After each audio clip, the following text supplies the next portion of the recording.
Hello, this is Diecast Looney, bringing you another short review, and today we're going to be looking at this 1 in 64 scale from Johnny Lightning.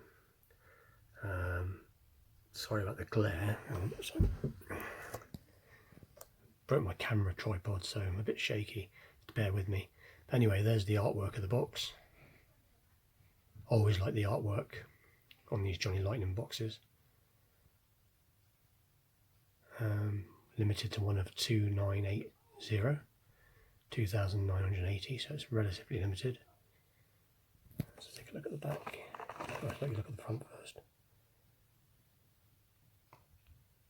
Details. There's the back. Right, let's take a close look. Well, there it is out the box, and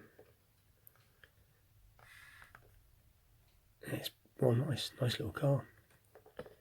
Rolls nice.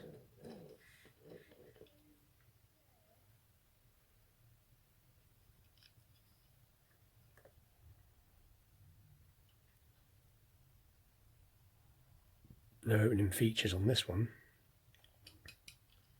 No opening bonnet, but can't get the plate details. But no, it's just a nice little car.